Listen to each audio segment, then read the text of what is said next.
So what's up, guys? This is Juan with Full Sin, and I have Johnathan with me from Maxx-d again. Let's get straight to the point. This what you do and what you don't do. No bullshit, sugarcoat when it comes to repairs and maintenance. Advice you can go to. Full Sin, no edits, cause just go to Full Sin, and we'll get you done right. Full Sin, and we'll get you going right. Full Sin, keep it going day and night. And this ain't just a podcast, we get it right and keep it tight.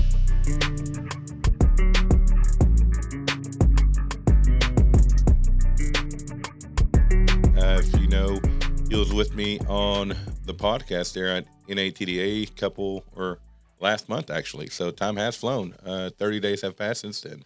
So, Johnathan, how's things been going for y'all? Oh, man, things have been great, Juan. We've been rocking and rolling. Things have been doing really well. That's good. So, I know on y'all's website, I was on there the other day, and it said y'all had built the 90,000 trailer in 2001, but you were telling me a minute ago that y'all are way over that. Y'all are, I think you said over 100,000, and that was just in June. So that's a great accomplishment. Yeah, we're pretty stoked to have built over 100,000 trailers, and really what gives it meaning is seeing that people are taking these trailers and using them to build their own livelihoods and feed their families, build businesses that they can pass on to their kids. And they depend on these trailers every day. So that really puts the pressure on and gives us a sense of meaning and value. Yeah, most definitely. I know one thing we were talking about that you were hitting on a lot at the show was, y'all do it for the blue collar, do it for the working class, for those who are sitting there waking up every morning and, busting their butts and getting the hard jobs done that most people don't want to do. And that's who y'all build your trailer for. And that the quality that y'all build it for is to reflect those who are using them. So. Right on.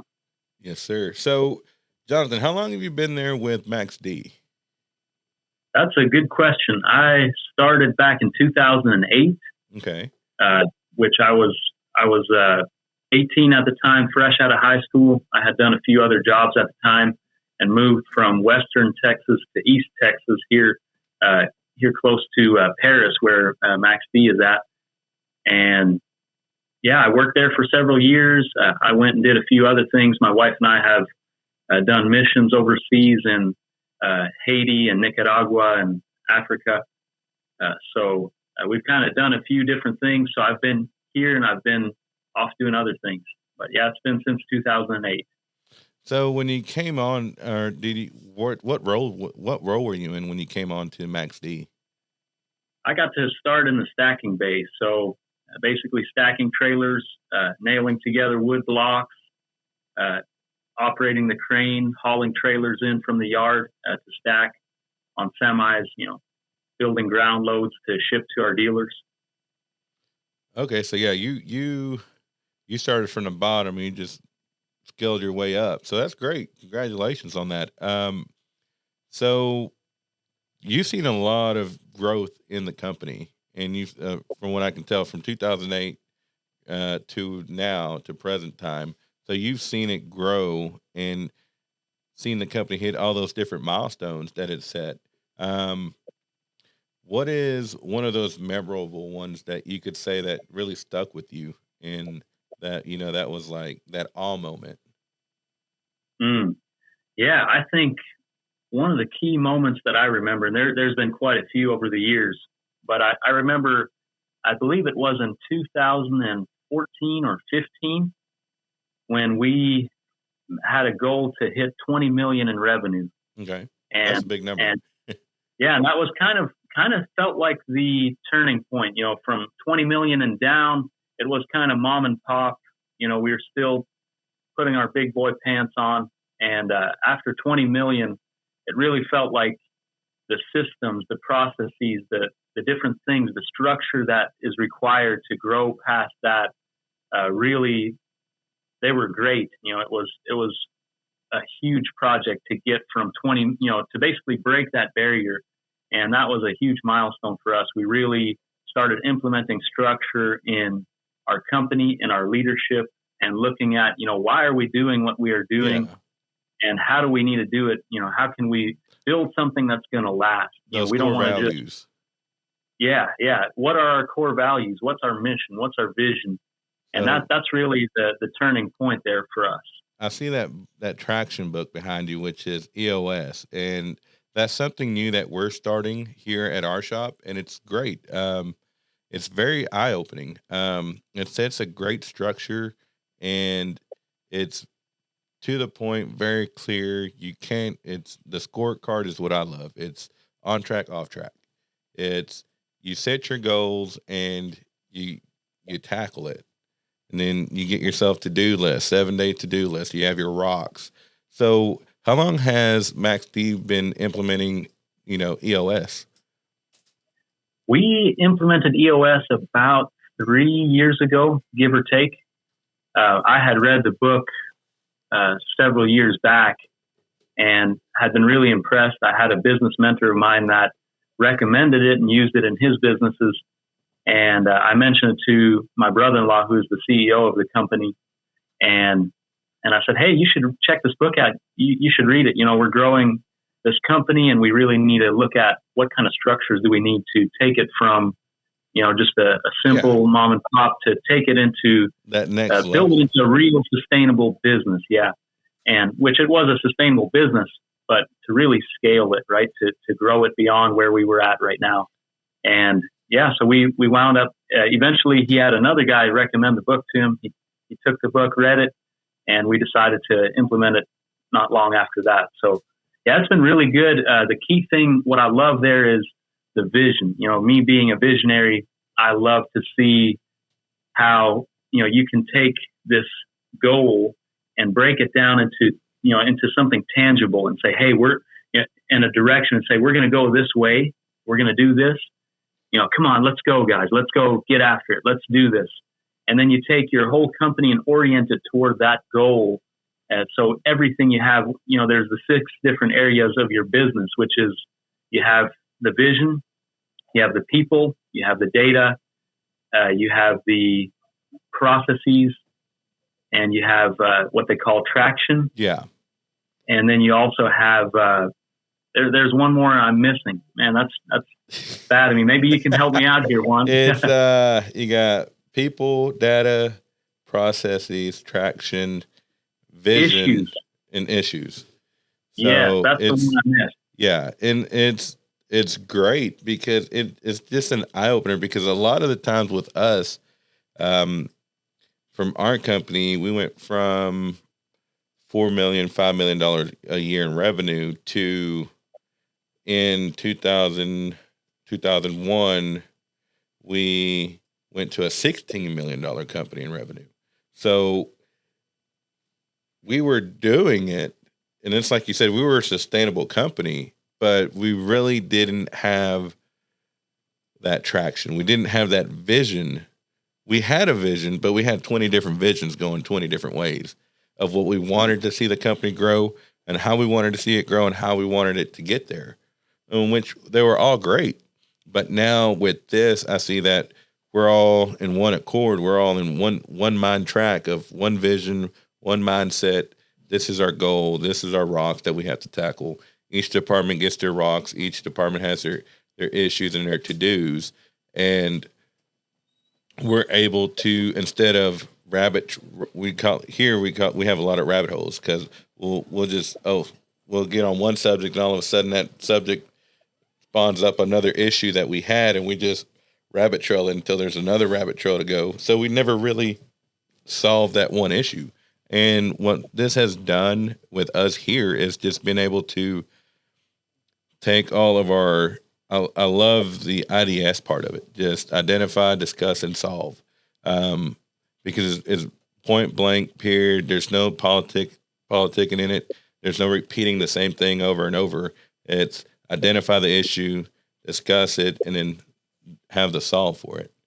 And it just makes it a lot easier to process stuff. And then just being able to have those, like you said, the core values, and just the VTO, being able to show your team, and then being able to see where the company wants to head to, where the goal is, your 1 year goal, your 1 year plan, your 3-year plan and then your 8 or 10-year plan, and just being able to be there in one sheet to where they can all see it. So definitely. Yeah. I think the greatest need in business in general is alignment, right? yeah, Everybody rowing in the same direction, everybody, moving in the same direction. And, we all have different pieces of the pie or different pieces of the puzzle that we fill, but we all need to be moving in the same direction. And that's just been key with EOS, with Traction. It's been a great system. it has. And it surprises me how many companies are actually utilizing and implementing EOS. When I was first approached with it, and they gave me the book Traction, Tyler told me to read it, and I did, and it was great. And then I said, well, I mean, who's really, who's utilizing this? I mean, they named some of the big companies, like Kroger and a couple other big franchise stores, and I'm like, okay, well, I mean, that works for them, but I don't see how it's going to work for me. Whereas here, and then when we had Lisa, she was our, I forgot what the implementer. Yeah. She broke it down for us, how it would work and everything. And it was just great being able to say, okay, so this is my issues that I have to deal with, and I can solve this. So I don't have to try to tackle the issues on somebody else's apartment. Not saying that we were, but sometimes just that mindset track of, well, I like problem solving. So my mind will go where the problem is, and I'll try to help solve that problem, but which would make me lose focus on operations instead of trying to focus on sales or helping out in marketing or anything else. It kept me there and helping me clear out and build operations to where it is right now. So. Yeah, definitely. And it's okay to have issues, right? There are issues when you choose to do anything in life. If you're in business, you're going to have issues that you have to tackle, and ignoring the issues won't help. No. You have to get in there, identify them, discuss them, and solve them so you can move you and your organization forward. Yeah, most definitely. And one thing, what I love is how one starts off the meetings, with the one good thing professionally and one good thing personally, because we could always find something negative to say. Everybody, there's more positive things to say, but the first thing that always pops up to someone's mind before this is always negative Nancy. It's always, oh, well, this went wrong. Well, no, now you're like, hey, you know what? It could be wrong, but could go bad. But hey, operationally, we're caught up with orders. We're down to 2-day shipping. Everything's going out within 24 to 48 hours. Personal for me was last week we got to spend all weekend with my family and all the kids. So it was just a great time that, many of us take for granted. Oh, well, it's just family time, but the work life gets involved, and sometimes it's hard to separate those two, but just being able to recognize that, hey, I was able to spend quality time with the kids and the family and the wife was, that's all you need. So. Yeah. And really that's why we're doing what we're doing, right? Recently, it was 2 weekends ago, we had our Maxx-d family fall party, and just seeing all the people there, not just the husbands and the wives, but also the kids, seeing the families that are behind all the work that we're doing. And that really just brought the meaning back to the forefront. We're here to help people make a living and to better our communities. And, we have a vision here of equipping men, the working blue collar men, to provide for the families with dignity and honor. And that's really what drives us here at Maxx-d. We want to see that happen, in a world where we have more and more socialism coming through, where, governments want to step in and help, right? Yeah. And we want to see men take responsibility and, take responsibility for their actions, for their families, for their communities, and ensure freedom and, productivity, fruitfulness in our world. So that really brought it back to the forefront. This is why we are doing what we're doing. We got families to feed. We got families to grow and to build, and communities made up of families that we're serving. You know, it's so easy to get caught up when you become a global brand, or I should say a national brand. You know, it's easy to lose that connection, you know, to the people you're serving. Yeah. And I think that's why sometimes when things get big, they lose that specialness about them, right? They lose that personableness. Touch. Yeah.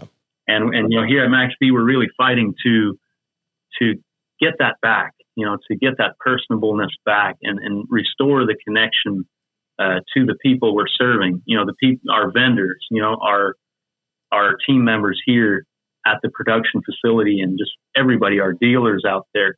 We really want to restore that connection, and you know, people want to do business with people. Hello, did I lose you?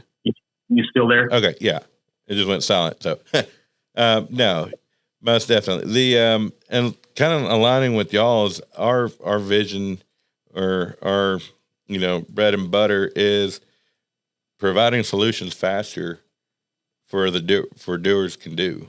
You know, it's being able to provide you that part, or provide you that service, you know, faster than anybody that is in the market, that what we're specialized in as far as parts, and being able to provide for the customer, for they can do what they do, you know, provide for their families, right. Provide for those who rely on them daily, you know, whether if it's a company man and his workers are relying on him to have that part for, they can have a check at the end of the week, you know, or, right.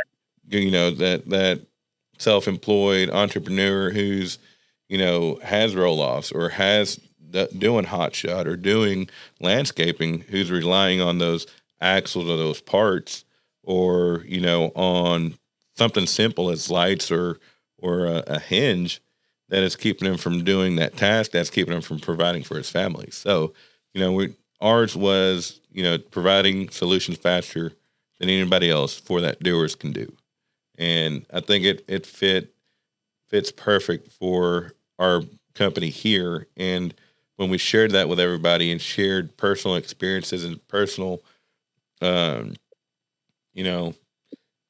references with customers that we've had, that where we've gone above and beyond and not expect anything else in return, is what I would say sets us apart. And then this was an eye opener for everybody there at the conference when we unrolled this EOS to them. So no, it's great. I look forward to seeing how it's going to impact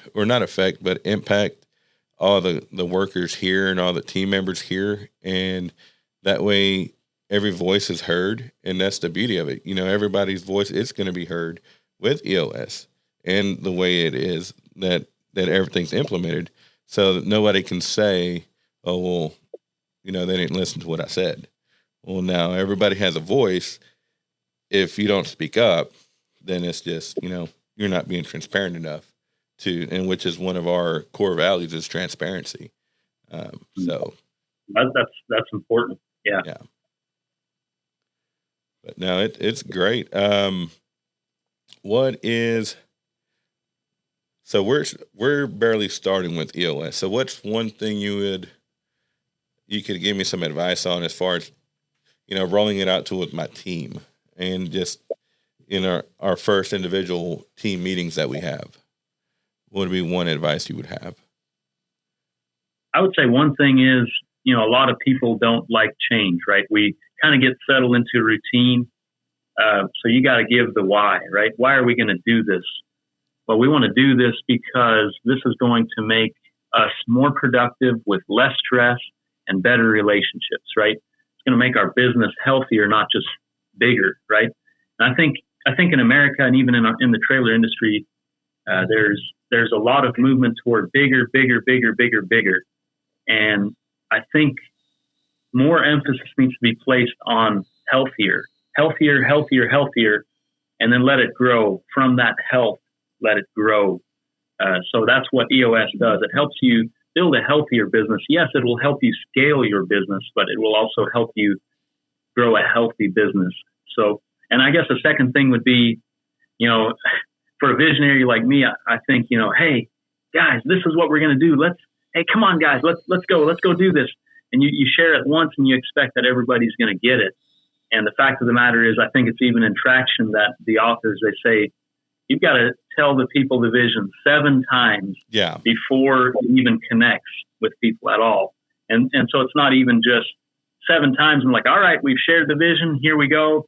That's it. Let's rock and roll, everybody. It's more like you've shared it 7 times. Now it finally has registered. Now you keep sharing it. You keep reminding your people, people in our organizations, in their lives, they want to know where am I going? What am I doing? Why am I doing it? Right? It's not just the what. We get focused so much on the what, but people don't buy what we do. They buy why we do it. Right? Simon Sinek. So that's very important as well. Like share that, come up with a vision, crystallize it, and realize that it's gonna grow and it's gonna have to adapt and shift.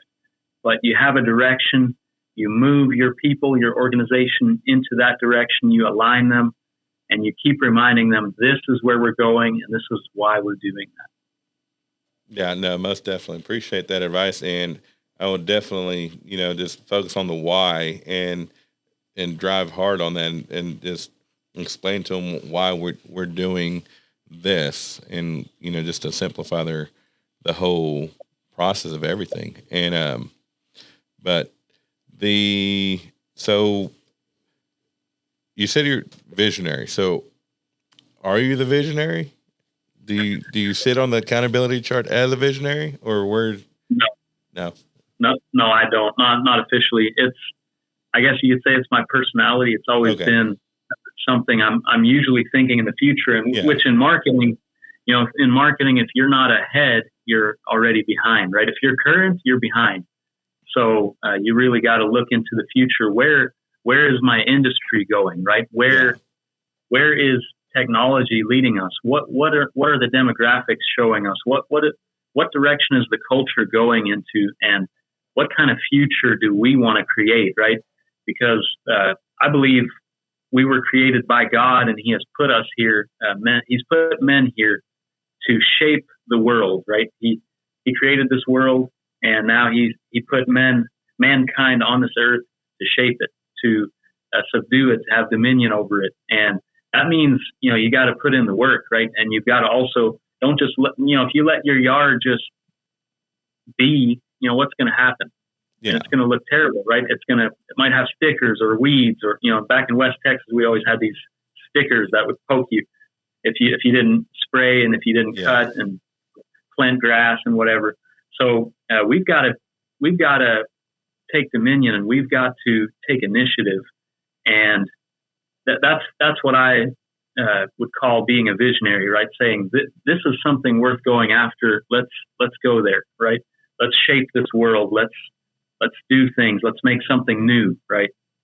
So I think that's a necessary skill for us as men. We've got to be able to envision and plan and move our companies, move our families, move our communities forward. Self-growth and just growth with the community and family growth. But no, most definitely. Before we go, and thank you for jumping on with me on this real quick. I know you're a busy person like I am, and our free time is very limited. So what is, for all those listening, what is one book that you would recommend, just to get them in that right direction? Oh, wow. I would say the very best book I have read on productivity would be this one right here. It's What's Best Next. And what it says how the gospel transforms the way you get things done. And it talks about having a vision and really just personal productivity and also organizational productivity, and how it's a good thing. That's been a game-changing book for me. I've read them all. I've read a lot of different things. Darren Hardy, The Compound Effect. That's a good one as well. I've read several others. James Clear, he's got one called Atomic Habits. There's Charles Duhigg, The Power of Habit. And there's, I think it's Paul David Allen with Getting Things Done. There's many good ones, but I would say What's Best Next has been one of the more impactful books for me personally. Okay. Well, appreciate it. And again, Johnathan, thank you for joining me on today's episode for this podcast. And hopefully we do it again. It was great talking with you, catching up. And yeah, guys, if y'all are listening, again, if y'all are looking for a great dump trailer or roll-offs or just any good heavy duty for the blue collar working man trailer, check out Maxx-d. You can find their dealers on their website. And yeah, if you have any questions, you should be able to reach out to them on their website. So that'd be www.maxxdtrailers.com, right? If I'm correct? That's correct. Yeah, man. Thanks for having me, guys. I appreciate it. All right. Well, appreciate it, Johnathan. We'll catch up later. Sounds great. Let's get straight to the point. This is what